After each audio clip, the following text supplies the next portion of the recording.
Sean todos ustedes bienvenidos a un nuevo video patrocinado por ILFIS, el Instituto Latinoamericano de Formación en Incendios y Seguridad. Este video pertenece a la serie Mitos y Realidades. Existen ciertas creencias populares, las cuales, sin contar con ningún tipo de sustento, tanto teórico como empírico, es aceptado por muchos de nosotros.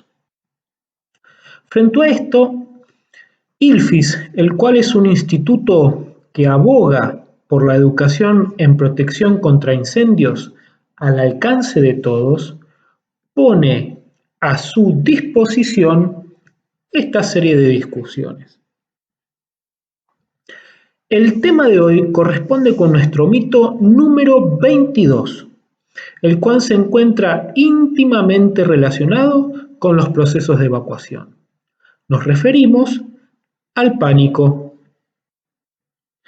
Escuchamos a diario que durante los incendios las personas no serán capaces de evacuar las instalaciones, ya que el pánico los influenciará de manera negativa, generando incluso hasta un grado de histeria colectiva, en el que las personas se volverán agresivas unas con otras. En los próximos minutos realizaremos un análisis de la literatura vigente, disponible hoy en nuestra actualidad, para poder llegar finalmente a una conclusión definiendo si el pánico es una realidad o es tan solo un mito. Para comenzar, analizaremos información la cual procede del Handbook de la SFPE, quinta edición, apartado Human Behavior, donde podemos observar que la respuesta humana es el resultado de la interacción de una serie de variables del tipo procedimental, variables organizacionales, variables vinculadas a la emergencia propia, al escenario, al ambiente. Cuando nos referimos a un incendio, podemos pensar en humos, gases, asfixiantes, irritantes, temperatura. Incluso en una emergencia también podemos tener pérdida de las vías de evacuación, ya que por cuestiones de falla estructural se encuentran bloqueadas. También el diseño arquitectónico de ese lugar, de ese espacio físico, impacta en la respuesta de las personas. ¿Cuán complejo es? Las relaciones, por ejemplo, que puede tener una escalera entre su huella y contrahuella, la longitud de los corredores, el ancho de los corredores que van a condicionar el flujo que se pueda obtener del desplazamiento de personas en esos espacios. Y además tenemos que sumar una variable más que es la individual. Esos individuos, esos ocupantes, analizándolos como individuos, ¿no es cierto?, como una unidad, ¿qué edad tienen? ¿Qué género poseen? Ya que se ha evidenciado que existen ciertas diferencias a veces en la respuesta humana asociadas a un género. El estado de salud de esos ocupantes, cuál es el grado de familiaridad que tienen con el entorno. Todas estas variables condicionan su respuesta. Algunos ejemplos de respuesta pueden ser como este personaje aquí de manera jocosa. Vemos que no responde, incluso hasta niega de alguna forma la información que todos nosotros estamos recibiendo, que ese lugar presenta un peligro para él y debería evacuarlo. Él dice, está todo bien. ¿Sí? Es un comportamiento del tipo de no evacuación. Hay en otros casos circunstancias que vemos personas las cuales intentan controlar el incendio, luchan con el incendio utilizando aquellos elementos que tengan disponibles. Y algo también muy común que se observa, las personas presentan comportamientos del tipo de asistencia o colaborativos. En una circunstancia de un incendio hay que evacuar y las personas se asisten unas a otras. Algunos autores indican que tienen que ver con una cuestión de empatía donde sentimos que estamos compartiendo las mismas circunstancias. Nos encontramos todos sobre el mismo barco y hay que colaborar entre nosotros. Y finalmente, un comportamiento que es el que vamos a discutir los próximos minutos, que es el pánico. Si les pregunto a ustedes qué piensan sobre el pánico, cómo lo definen, estoy seguro, sin temor a equivocarme, que obtendremos más de una definición. Por lo tanto, vamos a utilizar el trabajo de un investigador. En 1954, Quarantelli propone, como resultado de un estudio donde él analizó las entrevistas realizadas a personas que participaron en desastres. Cuando digo desastres, pensemos en explosiones en minas de carbón, fugas de gas en ambientes domésticos, bombardeos. Bombardeos son situaciones bélicas, terremotos, huracanes, ¿bien? Personas que participaron en estos eventos, los cuales contaron en primera persona cómo lo vivieron y cuáles fueron sus acciones. Esas acciones que implementaron durante esas circunstancias. Y son entrevistas que duraron no menos de 1 hora y media. Entonces, realmente uno analiza esto de que Quarantelli tuvo una tarea titánica, ya que él también discutía sobre esto, porque él entendía que las definiciones propuestas para el pánico estaban fundadas netamente en la nada, ¿sí? Eran ideas preconcebidas sin ningún tipo de sustento empírico que las pudiera sostener. Frente a esto, Quarantelli propone una definición para el pánico. Él dice que es una reacción de miedo aguda marcada por la pérdida del autocontrol, que es seguida por un comportamiento de huida, no social y no racional. Quiero que analicemos esta definición que nos propone Quarantelli. Los invito a hacerlo.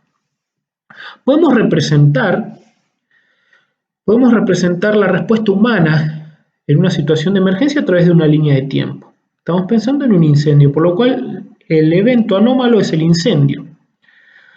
Transcurre un tiempo hasta que los ocupantes son notificados de esta circunstancia anómala a través de un sistema tecnológico, como puede ser un sistema de notificación con una serie de bocinas, o incluso la percepción de las personas de esas señales vinculadas al incendio, a través de, por ejemplo, nuestro sistema olfativo, o a través de la visualización de la presencia de humos en el ambiente. Una vez que nosotros identificamos estas circunstancias anómalas, procedemos a la búsqueda de información para tratar de comprender qué es lo que está ocurriendo. Una vez que obtenemos información, se dispara una serie de procesos cognitivos en los cuales hay una toma de decisión que es consecuencia en parte de la información recibida, más nuestras experiencias previas y nuestra educación, ¿sí? Por ejemplo, en este caso en seguridad contra incendios, la cual nos va a llevar a tomar una respuesta. Por ejemplo, proteger, preparar y proteger a otras personas y también a nosotros mismos. Si tuviésemos en una circunstancia donde tenemos niños a cargo y tenemos que evacuar el lugar, es muy probable que si nos encontrásemos en un ambiente que sea meteorológicamente adverso, por ejemplo, temperaturas bajo cero, antes de evacuar, vamos a proceder a cubrir, a abrigar a esos niños antes de sacarlos a la intemperie. Entonces, aquí hay un desarrollo de un número de acciones previas a comenzar con el desplazamiento físico. Todas estas etapas previas a comenzar el desplazamiento físico se denomina periodo de pre-evacuación. Quarantelli lo que propone en su definición es que el fenómeno que el pánico es un fenómeno del tipo no racional, que como no tenemos toda la información y nos estamos enfocando constantemente en un fenómeno futuro, queremos salir del lugar. Por lo cual, una vez que determinamos que es necesario implementar esa acción, la ejecutamos y no nos detenemos a poder recibir otras señales, otras notificaciones, seguir informándonos de lo que ocurre. Simplemente decidimos salir y salimos. Entonces perdemos información, es como que entramos dentro de un efecto como si fuera visión de túnel y dejamos de percibir lo que pasa hacia nuestro alrededor. Hay una simplificación del proceso de toma de decisión. Por este motivo es que él lo considera como un fenómeno no racional. Cuando se define no social al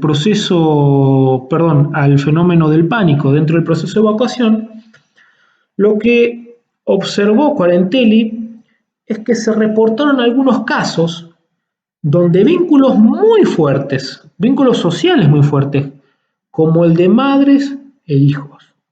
Y cuando me refiero a madres e hijos, madres y bebés, pequeños bebés que claro, ellos dependen totalmente, son individuos los cuales no alcanzan todavía el grado de autoprotección, ¿sí? De autopreservación o self-preservation, por lo cual dependen totalmente de los adultos.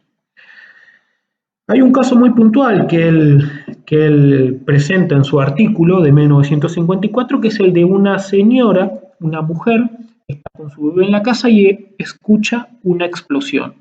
Ella expresa que de manera inmediata sale corriendo y se arroja dentro de la tina de baño, dentro de su bañadera. Instantes posteriores, ella se da cuenta que esa explosión que había asociado inicialmente con un bombardeo no es lo que ella pensaba y rápidamente recuerda que dejó a su bebé en otra parte de la casa. Entonces ella comenta que en ningún momento lo hizo de manera consciente esto de dejar al niño de lado y ponerse ella en resguardo. Fue un proceso muy corto hasta que identificó la acción que había cometido. Y una vez que se dio cuenta esa acción donde había roto ese lazo social tan fuerte, inmediatamente intentó recomponerlo, desplazándose hacia donde se encontraba el niño para ver que ese niño esté en buenas condiciones, ¿no es cierto? Era un bebito. Entonces se ve en un proceso de evacuación que en un fenómeno vinculado al pánico, como propone Quarentelli, hay una respuesta no social, él la denomina no social. Porque les repito, los vínculos humanos son muy fuertes. Durante los procesos de evacuación se ven claramente. Estas relaciones que existen entre los individuos y conforman un grupo de manera previa, existente previa a la emergencia, durante la emergencia no se rompen. Esto es lo que usualmente ocurre. Quarentelli además indica en su definición de pánico la existencia de un miedo agudo. Un miedo agudo él lo propone en su definición como una respuesta emocional ante un estímulo que identificamos como una amenaza. Y lo denomina agudo porque se observa que tiene una duración de entre 3 y 10 segundos. Entre 3 y 10 segundos el individuo presenta esta respuesta emotiva frente a lo que él percibe una amenaza inminente. En promedio no son más de 5 segundos, por lo cual es un suceso de muy corta duración. Rápidamente el individuo vuelve otra vez a alcanzar un nivel de autocontrol para disparar una serie de eventos, como pueden ser la toma de decisión, una serie de análisis de lo que está ocurriendo para tomar una determinación de qué es lo que debe hacer para ponerse a salvo. Quiero que veamos ahora un video el cual está descargado de YouTube.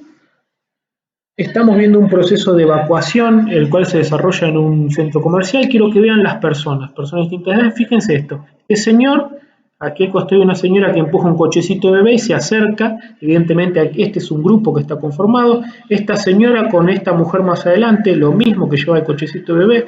Fíjense cómo se desplazan todos juntos. Aquí vemos a una persona de bomberos que se está desplazando. Fíjense que son personas de distintas edades. Claramente nosotros podemos identificar grupos que se trasladan todos juntos. Es habitual ver esto en los procesos de evacuación. La respuesta de grupos. Y además los grupos tienen algo que es muy interesante. Ellos de alguna manera están dispuestos a pagar un costo por mantenerse unidos. Cada uno de los individuos que conforma el grupo tiene características propias. El grupo se va a desplazar a la velocidad del más débil de sus individuos. Entonces, de alguna manera, pagan este costo, que es un tiempo de desplazamiento mayor, una velocidad de desplazamiento menor, con el objetivo de mantenerse unidos. Antes de continuar, vamos a hacer una advertencia. El siguiente video contiene imágenes que podrían de alguna manera generar una respuesta negativa en ustedes, así que les pido que tengan discreción. Vamos a poder observar un video que a nosotros hoy nos sirve mucho porque podemos aprender de un suceso en el cual 100 personas pierden la vida durante un evento masivo, como puede ser una banda de rock tocando, ¿no es cierto?, un concierto. The Station Night Club, muchos seguramente ya rápidamente identificaron de qué estamos hablando, fue un incendio donde 100 personas fallecen en muy poco tiempo. Es el producto de una mezcla muy nociva, como puede ser el uso de pirotecnia en espacios cerrados, no controlada la pirotecnia, y además el uso de materiales en las terminaciones interiores, en este caso son paneles de aislación acústica, los cuales tienen la posibilidad de una propagación o una velocidad de propagación de llama muy alto, así como una cantidad de un aporte de gases nocivos, asfixiantes, irritantes al ambiente. La banda está tocando y además tenemos ticket en primera fila. En este evento pasa algo pero muy interesante, y es que hay un cameraman, hay una persona que está filmando en ese mismo instante en el que el escenario cobra fuego, y tenemos hoy un documento que es muy valioso. Podemos ver la respuesta de las personas durante un incendio. Tenemos la pirotecnia que está activada, va a generar la ignición de los materiales de aislación. Es un evento social, es un evento del tipo cultural, ¿no es cierto? Entonces las cuestiones culturales tienen cierto peso en este evento social. Podemos ver consumo de alcohol, ¿no es cierto?, que es del tipo recreativo, donde las personas van a distenderse por un momento. Comienza el incendio, vemos las llamas en el fondo del escenario, el reloj empieza a correr y nuestro cameraman identifica rápidamente que se encuentra en una situación donde su vida corre peligro y toma una decisión, se disparan esos procesos cognitivos. Él decide evacuar. Y no solamente él, sino que hay un número de personas que comienzan a identificar estas circunstancias anómalas. Quiero que las noten. Incluso fíjense aquí, hay personas que están comunicando a otras la necesidad de evacuar, haciendo ademanes con sus manos, mientras que vemos un comportamiento humano que es muy habitual. Cuando las personas no están familiarizadas con el entorno, conocen generalmente una sola vía de egreso, que es aquella por la que entraron, el acceso principal. Tenemos un cóctel mortal. El aforo del local está excedido. Más de 400 personas, 460 creo que habían, de las cuales algunos son trabajadores y la gran mayoría son clientes. Los trabajadores conocen las vías por las que entran ellos, que son las puertas de servicio. Luego que ocurrió este evento, haciendo, ¿no es cierto?, la investigación del mismo, se observó que la gran mayoría de las personas intentaron salir por la puerta principal de acceso, mientras que las personas que trabajaban en este lugar tomaron las puertas de servicio, que eran por las que entraban normalmente en su jornada laboral. Todos intentan salir por la puerta principal, donde hay un cuello de botella, que es una zona donde se pagaban las taquillas, una puerta de 2 metros de ancho, y podemos ver cómo en 60 segundos el cameraman alcanza la zona exterior del edificio. Tardó 60 segundos en evacuar ese lugar. Todavía no alcanzamos el minuto y medio y podemos ver las luces vinculadas a las llamas. Hay llamas presentes en la parte trasera del edificio, pulsaciones de humo que son expulsadas a través de algunas vías. Tenemos 90 segundos de incendio. ¿Y qué es lo que podemos ver? Que la puerta principal de acceso ha quedado totalmente bloqueada por la gran densidad de ocupantes. Fíjense que están pidiendo auxilio, nosotros no vemos que se golpeen unos a otros. Incluso fíjense esta persona aquí asistiendo, brindando asistencia a esas personas para poder salvar sus vidas. Por aquí vemos otras personas que intentan salir por las ventanas, cosa que es racional lo que están haciendo. Están encontrando un lugar por el cual salir y lo utilizan. Y hay personas que están asistiéndolas a ellas. Realmente es un video que hay que analizarlo y estudiarlo y hay que usarlo para aprender, ¿sí? Para que la pérdida de la vida de estas personas no haya sido en vano. Tenemos la obligación de hacerlo. Desafortunadamente en 2013 en Brasil se repite un evento de similares características y lo que hago aquí es presentarles a ustedes una noticia de la BBC del 28 de enero del 2013 donde se presenta el relato de las personas que lograron evacuar. Y se los remarco dentro de estos cuadraditos rojos. Aquí está el cursor, que es muy interesante. Fíjense lo que dicen estas personas. Están relatando I saw people running and I ran out too. O sea, hubieron personas que estaban corriendo. ¿Qué quiere decir esto? Que corrían hacia la salida. Y esta persona que relata esto que nos está contando también corrió hacia el exterior y tal vez este sea el motivo por el cual salvó su vida. So people start running, entonces las personas comenzaron a correr. Aquí vemos otro comportamiento, fíjense, este es muy importante. Luana Santos Silva, 23 años, se escapó gracias a la ayuda de su hermana que la arrastró hacia el exterior, que la arrastró por el suelo a un lugar seguro. Entonces, vemos que los vínculos, en este caso filiativos, no dejaron de existir durante la emergencia. Tenemos un comportamiento de grupo que no se ha roto durante la emergencia. Y finalmente, Vicosa estaba cerca de la puerta, entonces corría hacia afuera, corría hacia el exterior. Vemos que las personas identificaron una circunstancia de peligro, la analizaron y respondieron de manera inmediata, como con una respuesta del tipo física, como correr hacia el exterior. Pero vemos que realmente hubo un proceso cognitivo en el cual indicó a ellos que debían tomar esa medida y evidentemente esa medida les salvó la vida. Quiero marcarles esto, porque nosotros a veces pensamos que porque las personas corren están en pánico. Y si uno asocia, ¿no es cierto?, la definición de Quarentelli, él dice que hay realmente una respuesta en la definición de pánico donde las personas corren hacia el exterior, ¿sí? Pero el pánico hay una respuesta de miedo agudo, donde hay una pérdida del autocontrol durante un breve periodo de tiempo. Pero la respuesta de correr hacia el exterior creo que es muy razonable hacer esto. Les pregunto a ustedes qué es lo que harían en esas circunstancias. Yo creo que todos haríamos lo mismo, intentar salir lo más rápido posible. Además, utilizando un buscador, colocando las palabras incendio y pánico, obtenemos rápidamente más de 8 millones de resultados.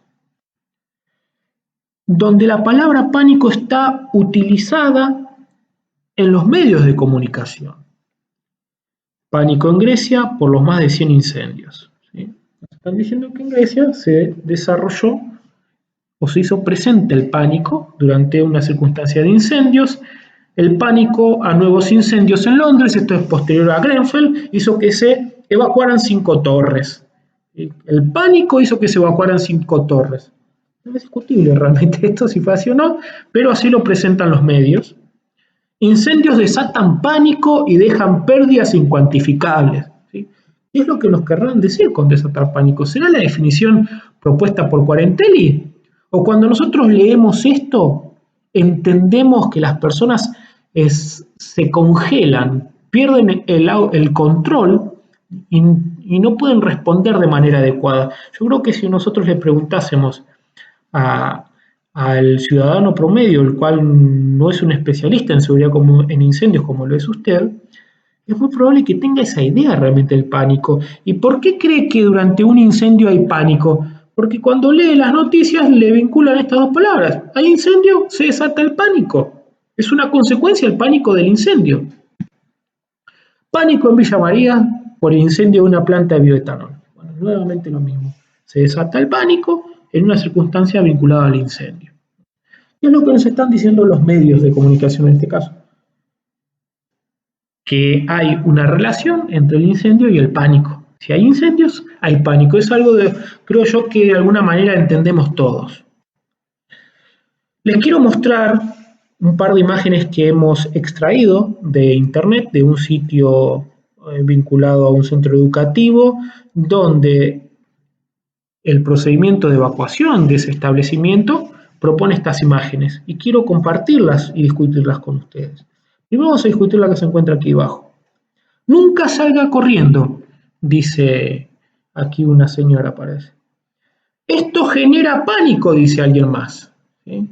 Entonces, correr genera pánico. No lo sé, es lo que la imagen nos está sugiriendo. Quiere decir esto que además si usted corre genera pánico en los demás. Estamos hablando de un proceso de propagación entonces. Por este otro lado, la primera recomendación, una de las más importantes, es la de siempre guardar la calma. No hay que dejarse invadir por el miedo. Y vemos aquí un ocupante que pide auxilio, por favor, a otra persona. Quarentelli indica que el pánico está asociado a un miedo agudo, pero es un miedo que en promedio dura 5 segundos. Luego de esos 5 segundos la persona nuevamente alcanza un nivel de autocontrol. Bueno, esta imagen nos está sugiriendo lo contrario. Entonces yo creo que también existe una idea donde el fenómeno, ¿sí?, del pánico se caracteriza como irracional. ¿Qué es irracional? Irracional es que yo tengo toda la información. A mí me dan toda la información que necesito. Mire, señor, tiene que evacuar el lugar, tiene que atravesar esta puerta que está aquí delante suyo, que está a 10 metros, porque del otro lado de la habitación se está desarrollando un incendio, el cual entre los próximos 150 y 210 segundos presentará una concentración de gases irritantes y asfixiantes en el espacio físico que usted se encuentra, que lo incapacitará para poder evacuar el lugar. ¿Y yo qué hago? Me quedo sentado en mi computador y sigo trabajando. Eso es una respuesta irracional. Por el otro lado, antisocial también. Antisocial, podemos plantear un ejemplo, las personas, dependiendo del grupo etario y bueno, otras condiciones, pero pensemos solamente en grupos etarios. Una señora de 70 años tiene una velocidad de desplazamiento en plano mucho más lento o en una caja escalera que un joven de 20 años. Los 20 años es donde se observan las mayores velocidades de desplazamiento. Entonces, este joven de 20 años se desplaza detrás de esta señora y él la toma por la espalda, la empuja, la arroja al suelo y lo que hace es quitar este obstáculo que le impedía desplazarse a su máxima velocidad o a su velocidad normal de desplazamiento. Eso es un comportamiento antisocial. Entonces, volvamos a la definición de Quarentelli. Él dice no racional, quiere decir que no tengo toda la información, y no social, quiere decir que por un instante me olvido de los demás, no los ataco de manera agresiva. Además, la imagen de abajo nos está sugiriendo que el pánico se propaga, que es algo normal. Dicen, no, cuidado, porque si una persona entra en pánico lo va a propagar al resto de los ocupantes. Falso nuevamente.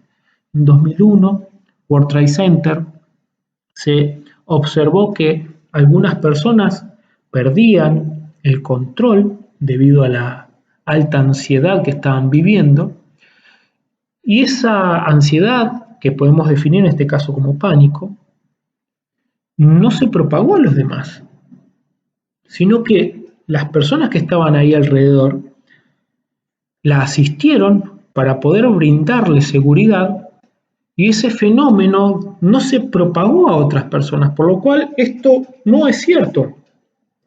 Incluso muchas veces te dicen, hay que limitar la información a los ocupantes, ya que si yo les digo que hay un incendio dentro de la edificación, van a entrar en pánico y va a haber una horda de personas matándose unos a otros para poder evacuar el edificio. Por lo cual simplemente les voy a decir, diríjase a una puerta segura, gracias. Y vaya caminando, no corra, que esto puede generar pánico. Bien, nuevamente esto no es así, es falso. Es erróneo. Las investigaciones, ¿qué es lo que muestran? Que cuando las personas tienen la información correcta, adecuada, toman las mejores decisiones. Y como vemos en esa línea de tiempo, la búsqueda de información es parte del proceso de evacuación. Entonces, si yo reduzco ese tiempo de búsqueda de información, reduzco el tiempo total de evacuación. Tengo una respuesta mucho antes. Entonces, hay que confiar en la capacidad de los ocupantes de poder digerir esa ingesta nutritiva, balanceada de información que nosotros le damos. Entonces, vuelvo a lo mismo, limitar la información es un error. Y por último, en esos eventos masivos, como pueden ser recitales, eventos deportivos, eventos religiosos, que se han dado accidentes donde algunas personas desgraciadamente han perdido la vida asfixiadas, ya que se aplastan, hay colisión de multitudes, se culpa nuevamente al pánico. Y la investigación lo que nos muestra es que hay un error o un manejo erróneo de esas masas de personas, y por lo cual es un error de la administración, de la planificación del evento. Hoy es muy normal, muy común que frente a estos eventos masivos uno puede, a través del uso de herramientas de simulación computacional, controlar, diseñar, planificar cómo se van a manejar esas grandes masas de personas. Por todo esto que acabamos de exponer, llegamos a una conclusión interesante, que es erróneo. No es verdad que el pánico es un fenómeno irracional, antisocial, se propaga como un virus, hay que limitar la información y que produce colisión de multitudes. Concluimos que el pánico es un fenómeno pocas veces visto dentro de los procesos de evacuación. Pocas veces visto, de muy corta duración, son segundos, no se propaga entre los ocupantes, por lo tanto, no es un problema desde el punto de vista de la seguridad contra incendios en una edificación. El pánico, señores, no es más que un mito. Repito, no es más que un mito. Les queremos agradecer por toda la atención prestada durante estos minutos y los invitamos a seguirnos cordialmente en nuestro canal de YouTube y en nuestras redes sociales. Este video fue auspiciado por ILFIS, el Instituto Latinoamericano de Formación en Incendios y Seguridad.